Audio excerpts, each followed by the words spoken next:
A lot of people walk around, oh man, I'm good. No, you're not. You have to accept what you're not. And people don't want to do that. That's the only way you can fix it. You have to accept it first before you can go on the journey. A lot of folks never even start the journey, man. They never start the journey because they live in this fake life that who they want to be, they act like they are, but they're not because they haven't fixed all this stuff yet.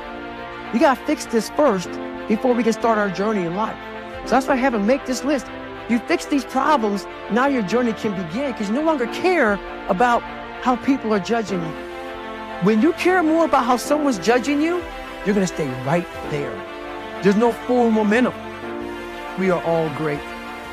No matter if you think you're dumb, no matter if you think you're fat, no matter if you are fat, no matter if you've been bullied, whatever, man, we all have greatness.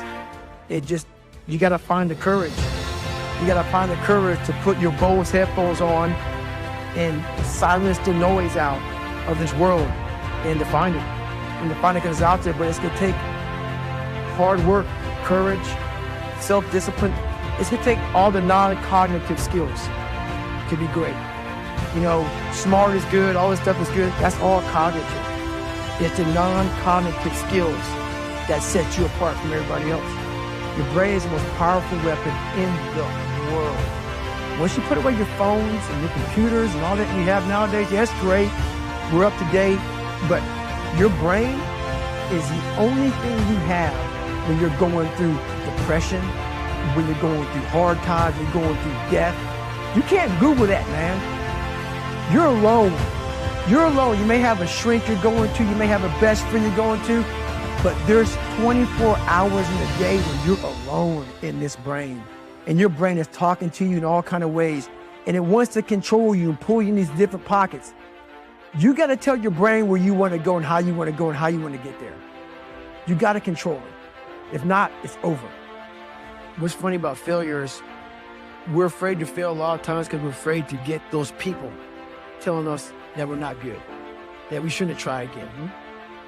This is how I look at it. First of all, those people are going to be there. And 99.9% of those people who are in your ear after you fail haven't even tried what you're attempting to do. That's first off, but they have a voice. So that voice needs to be, we're done. You don't need to talk to me anymore. Like when I filled the pull-up record, I was going for 4,020 pull-ups.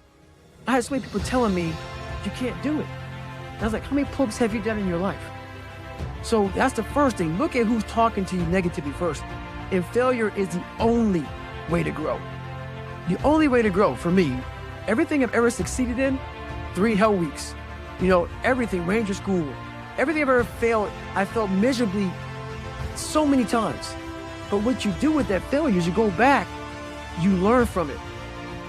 The amount of work I put into being who I am, I don't have enough time in the day. Like, I don't talk about it, I don't brag about it. No one even knows about it. Like 99.9% of the shit I did to get to where I'm at today was alone. Out there running in cold and heat, suffering in pools, trying to swim, at home in a room by myself, trying to teach myself how to read and write, how to study. No one saw that. There was no video camera, there was no podcast, there's no Who's David Goggins. It was me. Just for me trying to get in the military, which everybody can do. It's easy. Just trying to learn how to read and write was something that blows Rocky away. So all these different challenges I've been through in my life, I'm proud of what I created, but I'm more proud I created it without an audience, without a cheering squad. You know who you are when there's no motherfucker out there when you're running. And you're at mile 75, 150-mile race, ain't nobody cheering for you. You're broken, you're defeated, it's you and you alone in your head. And I stayed that way for the better part of 30 years, trying to figure this out. And once you figure it out, you look at everybody and say, hey, so you're all broken now. Is that how you want to be? Yep. The most important step we're ever taking in life is our next one. A lot of us get our feet stuck in concrete. We get our feet stuck in concrete because we're afraid to make enemies. We're afraid to speak what's on our mind. We're afraid of being in that group of people. And when you walk away, we're afraid of what they might say behind your back. All that fear clouds your brain, clouds your thinking.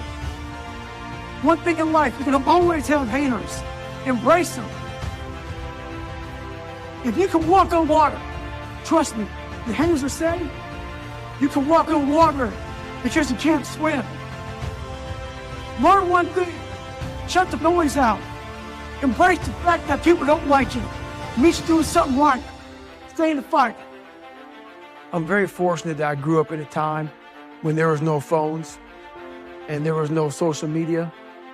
And I suggest use it as a platform. Don't use it as your life. My biggest advice to give everybody in the world is, like I say, we live in an external world. Everything is you got to see it, touch it. It's external. If you can, for the rest of your life, live inside of yourself. Stop listening to people who are calling you fat, gay, transsexual. Everything that is makes no sense. All these insecure people putting their insecurities on you, you got to flush it out. You got to just be whoever the hell God or whatever the hell you believe in. If you believe in nothing but yourself, I don't care what it is.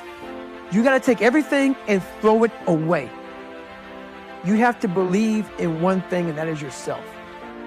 And I'm not saying don't believe in God or what you believe in, but right now, for you to find greatness in yourself, you're not going to find it by looking in a book or by even hearing me.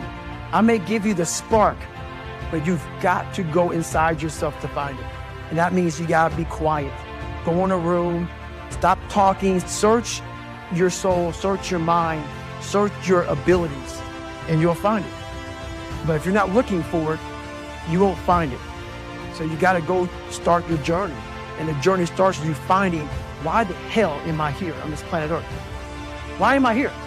And if you don't know that, you will live the rest of your life searching, always asking the question, why?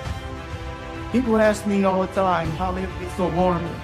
I wasn't always this perfect, trust me.